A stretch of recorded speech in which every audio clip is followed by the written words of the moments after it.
How we doing, Mets fans? It's your guy Wardy here, and we're back at it with our latest breaking news segment to get into, as I'm currently based in LA right now after being a witness in person there to that 4-3 game of a victory in extras for the Amazons over the Dodgers at Dodger Stadium. And today I wake up here, obviously with a 3-hour difference, and I see the notifications on my phone from an hour or so ago prior to this video coming out, and that's that, yes, breaking news, Ronny Mauricio is officially getting the call. I want to see the excitement and everything in between from you guys in the comments down below, because if you guys are followers of the WardyNYM platform here, which with over 33,000 subscribers, we have you covered on everything on the Mets front, in-season, off-season, playoffs, you name it, and we've covered everything transpiring with Ronny Mauricio, going back to his initial ramp-up there that we saw in Low A when his rehab began, then that skyrocketing quickly, obviously, to then Syracuse, in which over just under 10 games in Syracuse thus far this season, the man has been tearing the cover off the baseball, which is warranted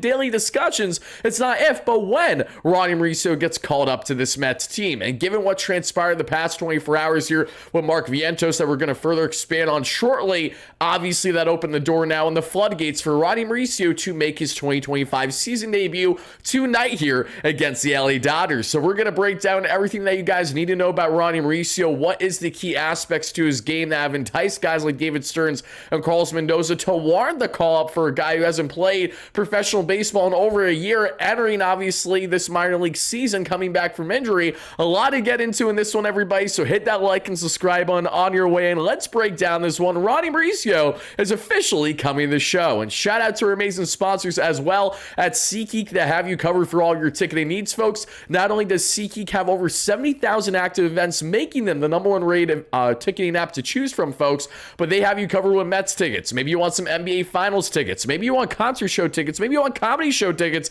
You name it, SeatGeek has you covered, everybody. And what I love so much about SeatGeek, what has truly separated them from the rest in the game, in my opinion, when it comes to the best app for all my ticketing needs, it is without question going to be their grading scale, everybody. In case you guys don't know exactly what I mean by that, as you guys can see beside me, you will see a scale 1 to 10 and red to green. If it's in the 7 through 10 range in the green, it's a great bang for your buck of a ticket, and you should probably seek those there in the SeatGeek app. If it's more in the 1 through 5 range in the red, it's not as good of a bang for your buck, and you're better off seeking tickets elsewhere. It's still there in the SeatGeek app. So again, guys, what are you waiting for? You want to save some money here with our awesome friends at SeatGeek, maybe get some nice 10% off your next ticket purchase. If that's the case, check out our link down below in the description and utilize our promo code WARDY10. That way that exact thing can become a reality for you. 10% off your next ticket purchase, and shout out to SeatGeek for being an amazing sponsor here on the platform. Because guys and gals, let's get right into this one and let's break down the news. And I got to start off by saying,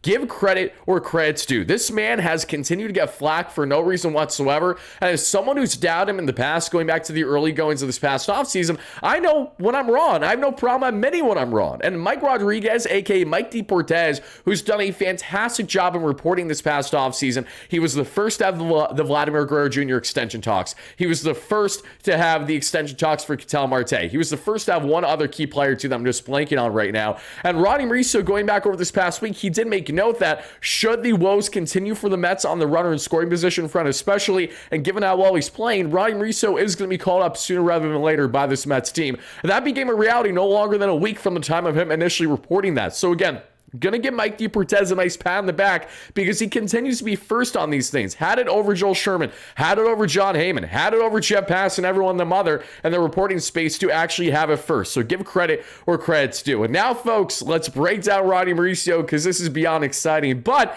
obviously, this call-up happened after what we saw this past night there at Dodger Stadium. I saw it with my very eyes. Mark Vientos hits a ball, and right away you could tell that he was not okay. Tried to hustle outside of the box. He looked like his hamstring cramped up on him right away. He grabbed his hammy without hesitation, could not even bolt down the line at all, and then he exited gingerly for the remaining of the ball game. So Mark Vientos, my assumption, is likely going on the injured list, or he's going to be missing at least a decent period of time, because while Mark Vientos' IL stint isn't the only thing to necessarily warrant a Ronny Mauricio call-up, I think you could rightfully make that argument right now with the guys that being in Jared Young at DH, or to a degree Luis Angel Acuna, given his limited play this past month. I think those are avenues in general where the Mets could have had them as corresponding moves, but I'd imagine that Mark Vientos will be that one at some point today, once it's officially official there, that you'll see by the Mets' social themselves here, probably if not already, then shortly after the time of this video coming out, because Mark is a guy that clearly, if he went down with an injury the way they did yesterday,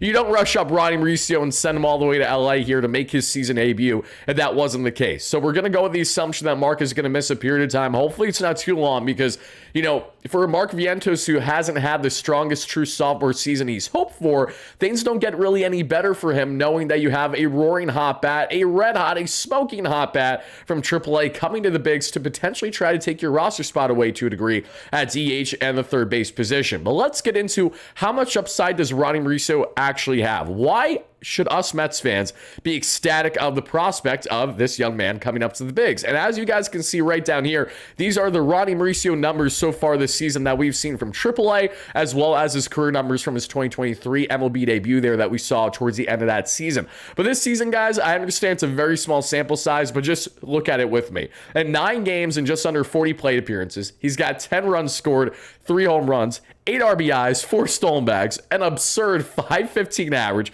564 on base, 818 slug. That's good for over a 1300 OPS. I mean, listen, I understand that's a small sample size, and I know I shouldn't be getting ahead of myself because Ronny Mauricio might not do much at the major league level at all for all we know, but there's clear potential here, and there's a lot of reasons to be excited. And mind you, he's doing this with a 252 WRC plus. So for some context, that means a weighted runs created plus, and they have these on not only the major league level for statistics, but also the minor league level. So at the minor league level this season, Ronny Mauricio has a WRC plus of 152% better than the average batter in baseball, meaning that he's better than he's better than the average batter by 152%. Kind of good, even in a very limited sample size. So why did the Mets finally consider Ronny? Because this was, again, the same David Stearns that said, we're going to basically take it slow at Ronny and go on from there.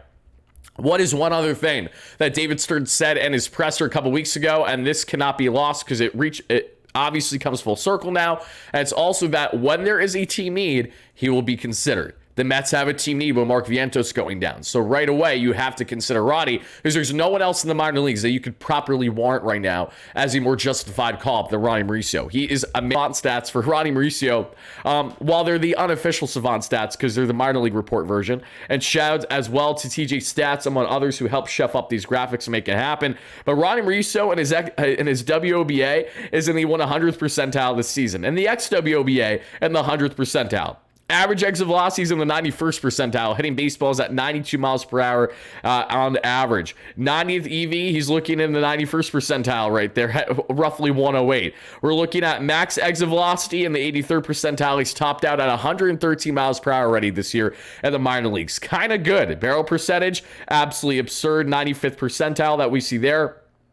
That we see at 95 with roughly 14. Then you look at the hard hit percentage, and he's in the 80th percentile, right around 48. Sweet spot percentage, 94th percentile, 41.4. Z swing, we're looking at 64th percentile, 70.7. His O swing, not so great at 5 percentile there at 37.1. His whiff percentage, an impressive 75 percentile. So again, in the top 30 and the minor leagues there, 22.4. Z contact not as great at 41 percentile, but the K percentage really good in the 85th percentile of 13.5. Walk percentage not so much in the 25th percentile because he just hasn't had much walks yet. Pull percentage 82nd percentile, roughly 45, and pull air percentage that we've seen to be lifted 92 percentile, roughly 21. So lots of love there with what I just relayed with Ronny Mauricio, everybody. But what are you immediately getting with Ronny? You're getting an absolute power bat, mainly from the left side, and I can't emphasize this enough. Ronny is a switch hitter, right? He can bat from both the left and the right side, no problem. But there is kind of a problem. And when I say a problem, I mean he's just a more developed and a more polished hitter from the left side of the plate. The way that we've seen Lindor fluctuate in the past, maybe with looking great on the left side and terrible on the right side, or vice versa, especially beginning last season when Lindor forgot how to bat from the left side entirely the first month and a half or so in the season. You guys remember, I was there with you breaking down every single ball game in frustration. But Ronny Mauricio has the power tremendously from the left side of the plate, facing mainly right-handed pitching, and from the right side obviously has pop too, but we just haven't really seen it tapped into as much, especially at the minor league level. And even some of the highlights that you guys are seeing right now beside me from him with the Mets in 2023, what is true is that you're seeing him again pull more of those baseballs, and some going opposite field, some going up the middle too. But Ronny Mauricio, guys, the power is legit. It's absurd. And I think this is going to play out big time at the major league level because he already has the bat swing mechanics and he already has the exit velocity to suggest that he's going to handle high quality MLB pitching, especially on the velocity front. Now, when it comes to breaking pitches off speed pitches, this is where Ronny might get a bit exposed just because you're taking quite the jump going from a not even 10-game sample size there in AAA to then getting all the way to the bigs here when you haven't been in the bigs in 2 years. And a lot of things can change in Major League Baseball in just 2 years, right? The game in the 2023 season is by no means what it is today in 2025 already. So there's going to be proper adjustments that Ronny Mauricio has to make. So I would like to preface that everyone should settle their expectations for Ronny. The goal and the hope is that he comes out and he balls out right away for the Mets, but there's a great reality where he could be a little underwhelming when he first makes his debut later tonight at the time of this video coming out, or obviously in the coming days, just doesn't necessarily give you the production you're hoping for. Again, Ronny isn't supposed to be saving grace or anything like that. He's just supposed to be another piece to the puzzle for this Mets team. And by utilizing him in DH, second base, and third base, the Mets are going to get a great opportunity to do exactly that. The same way that Brett Baty has really finally started to thrive, even though I know he's 0 for his last 9, but not the end of the world or anything. Baty's defense is what's carried him at second base and third base so far this year. It's also allowed him to get consistent reps now at third base because his bat has started to lift baseballs more this season. Enter Ronny Mauricio, in which what was one of the final tests that both David Stearns and Carlos Mendoza wanted to see on the minor league front. They just want to see Ronny Mauricio have himself at least somewhat of a sample size where he's playing back-to-back games. Because while he was smoking baseballs in Syracuse that we saw, hitting home runs or doubles and RBIs and what feels like on a nightly basis there, what he was also doing was having an off night every other day. So he was getting a start at, say, third base for, 8 to 9 innings, and then he got the off day the next day. And then he came back the day after that, and he got a start at second base, and then he got an off day, and then he came back at DH. Now, we've seen Ronny actually get some back-to-back games at the AAA level, and we made note of that here on the platform over the past 48 hours, and that is notable because, again, that was one of the final tests that David Stearns and Carlos Mendoza felt like they need to see and want to watch in the case of Ronny Mauricio. But now that Ronny, everybody, we are seeing is not only at the major league level, but hoping to give this Mets team quite the impact, I'm beyond ecstatic to see how this one is going to transpire. And I know that you Mets fans are too. So I definitely want to know your initial reactions in the comments down below on the Ronny Mauricio front, on what your initial expectations are for someone like him. Because for me, this is just a prime opportunity, in my opinion. And I know defensively you don't want to hinder him, so they're naturally going to give him some reps at third base and second base, especially if this is with a Vientos IL stint. It just makes inevitable sense to give him some infield looks while you have the flexibility to do so right now and Mark out. But also, what does Ronny Mauricio probably profile best as for this team right now? It is DH. It is mainly facing right-handed pitching. So with Jesse Winker still working his way back from his oblique strain, he has yet to even begin a rehab that we know. Well, Mark Vientos potentially on the shelf for the next 10 to 15 days at minimum, more or less. Again, we'll find out the details. I'm just going to make sure right now, everybody, I'm going to check on X at the time of us doing this show live right now, just because I want to make sure that I'm not saying that all these things about Mark and then the Mets actually post something themselves as I'm doing this. Yeah, no, they have yet to post anything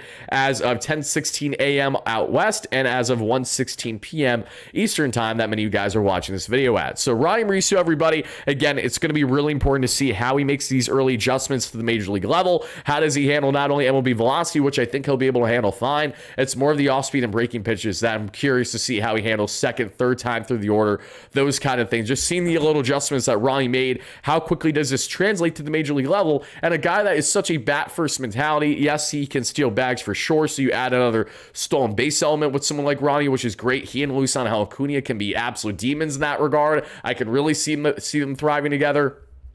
But moral of the story is Ronny Mauricio makes a lot of sense at DH while keeping Brett Baty at third and while having the platoon continue of McNeil and Acuna at second base right now. Yes, you're going to have Baty maybe get an off day there at second base with, and when I say off day, I just mean a day off from third base, putting him to second base. Then you're going to have Ronny at third because, again, Ronny, I believe, has had more third base reps than any other infield rep thus far for AAA Syracuse. And they're doing that for a reason, right? So I think the Mets are really still trying to figure out what they like most as their configuration for the left side of the infield. And now that they have an abundance of riches, which I truly do hope and expect Ronny Mauricio to be starting at DH for the Mets, batting from the left side there. Or, actually we'll see, because it's tonight Clayton Kershaw tonight might be Kersh. Let's actually double check right now, everybody, as we're doing this live in real time. Because if tonight is Kershaw, that changes things a bit. Okay, it is Kershaw tonight. So bearing that in mind, Ronny Mauricio may not get the start today, actually. We'll see. If he does, that'll be really interesting to see how he fares, especially in the batting from the right side against, obviously, one of the best southpaws to ever do it in MLB history, and the GOAT Clayton Kershaw. So that'll be interesting to see should it happen if Ronny does get the start. But if he doesn't get the start, don't be overly alarmed. He will probably come in later in the ballgame for a pinch hit situation and then get the start tomorrow there with Tony Gonsolin, the soft tossing right-hander, on the mound. So just settling your guys' expectations. Again, we will see what happens later on tonight here on the East Coast. And on the West Coast, where I'm currently residing in LA for the week, I will have you guys covered with a post-game show immediately after tonight's, hopefully, Game 2 victory against the LA Dodgers, everybody. But again, folks, please let me know all your big takeaways in the comments down below. Was your excitement level as well as your expectation with someone like Ronny Mauricio at the bigs? Do you think that this is a man that can come in and make an immediate impact for a guy that tears the cover off the baseball? Again, sitting ridiculous there on the average exit velocity, right around 92, as well as maxing out at 113. Let's also not forget when Ronny Mauricio made his debut with the Mets back in 2023, he absolutely smoked a double in that ballgame. I'm pretty sure it was around 110 at least or so. Don't quote me on it, but I remember Ronny having an immediate impact at the major league level, and that's something that's very similar, in my opinion, to